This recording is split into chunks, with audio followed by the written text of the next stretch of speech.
ಕಬಿನಿ ಜಲಾಶಯದಿಂದ 10,000 ಕ್ಯೂಸೆಕ್ಸ್ ನೀರು ರಿಲೀಸ್ ಮಾಡಲಾಗಿದೆ. ಕಬಿನಿ ಡ್ಯಾಂಗೆ 15,000 ಕ್ಯೂಸೆಕ್ಸ್ ನೀರು ಒಳಹರಿವು ಇದೆ.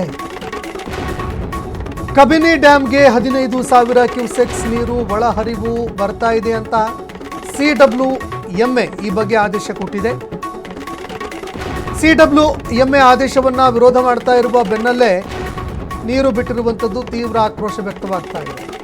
ಮತ್ತೊಂದೆಡೆ ಡ್ಯಾಂ ಭರ್ತಿ ಹಿನ್ನೆಲೆಯಲ್ಲಿ ನೀರು ಬಿಡುಗಡೆ ಮಾಡಲಾಗಿದೆ. ನಾಳೆ ಸರ್ವಪಕ್ಷ ಸಭೆಗೂ ಮುನ್ನ ತಮಿಳುನಾಡಿಗೆ ನೀರು ಹರಿಸಲಾಗಿದೆ. CWMA CWRC ಕೇಳಿದ್ದು 3,500 ಕ್ಯೂಸೆಕ್ಸ್ ನೀರು. ಕರ್ನಾಟಕದಿಂದ ಬಿಡುಗಡೆ ಆಗ್ತಿರೋದು 10,000 ಕ್ಯೂಸೆಕ್ಸ್ ನೀರು. ತಮಿಳುನಾಡು ಕೇಳಿರೋದಕ್ಕಿಂತ 7,500 ಕ್ಯೂಸೆಕ್ಸ್ ನೀರು ರಿಲೀಸ್ ಮಾಡಲಾಗಿದೆ ಹೆಚ್ಚುವರಿಯಾಗಿ. ಇದು ಈಗ ತೀವ್ರ ಆಕ್ರೋಶಕ್ಕೆ ಕಾರಣವಾಗ್ತಾ ಇದೆ. ಮತ್ತಷ್ಟು ಆಕ್ರೋಶಕ್ಕೆ ಕಾರಣ ಆಗುವಂತಹ ಸಾಧ್ಯತೆಗಳು ಕಂಡುಬರ್ತಾ ಇದೆ. ಒಂದೆಡೆ ಡ್ಯಾಂ ಭರ್ತಿ ಹಿನ್ನೆಲೆಯಲ್ಲಿ ನೀರು ಬಿಡುಗಡೆ ಮಾಡಲಾಗ್ತಾ ಇದೆ ಅಂತ ಹೇಳಲಾಗ್ತಾ ಇದೆ.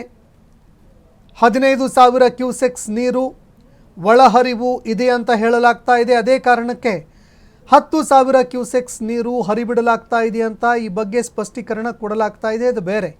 ಆದರೆ ಒಂದೆಡೆ ನೀರು ಇಲ್ಲದೆ ಇರುವಂತಹ ಸಂದರ್ಭದಲ್ಲಿ ನೀರು ಬಿಡ್ತಾ ಇರೋದಕ್ಕೆ ಈಗಾಗಲೇ ಆಕ್ರೋಶ ವ್ಯಕ್ತಪಡಿಸ್ತಾ ಇದ್ದಾರೆ. ಹೋರಾಟಗಳು ಎದುರಾಗ್ತಾ ಇದೆ. ಮತ್ತೊಂದು ಕಡೆಯಲ್ಲಿ ತಮಿಳುನಾಡು ಕೇಳಿರೋದು 3,500 ಕ್ಯೂಸೆಕ್ಸ್ ನೀರು. ಆದರೆ ಈಗ ಹರಿಬಿಡ್ತಾ ಇರುವಂಥದ್ದು 10,000 ಕ್ಯೂಸೆಕ್ಸ್ ನೀರು. ಇದಕ್ಕೆ ಸಂಬಂಧಪಟ್ಟಂತೆ ಯಾವ ರೀತಿ ಸ್ಪಷ್ಟೀಕರಣ ಕೊಡುತ್ತೆ ರಾಜ್ಯ ಸರ್ಕಾರ ನೋಡಬೇಕಾಗುತ್ತೆ.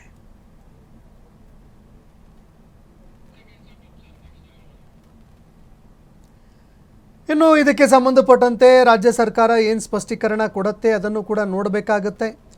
ಈಗಾಗಲೇ 15,000 ಕ್ಯೂಸೆಕ್ಸ್ ನೀರು ಒಳಹರಿವು ಇದೆ ಅನ್ನೋ ಮಾಹಿತಿಗಳು ಲಭ್ಯವಾಗ್ತಾ ಇದೆ. ಹೀಗಾಗಿ 10,000 ಕ್ಯೂಸೆಕ್ಸ್ ನೀರು ಹರಿಸಲಾಗ್ತಾ ಇದೆಯಂತ DK ಶಿವಕುಮಾರ್ ಅವರು ಕೂಡ ಈ ಒಂದು ವಿಚಾರಕ್ಕೆ ಸಂಬಂಧಪಟ್ಟಂತೆ ಸ್ಪಷ್ಟೀಕರಣ ಕೊಟ್ಟಿದ್ದಾರೆ.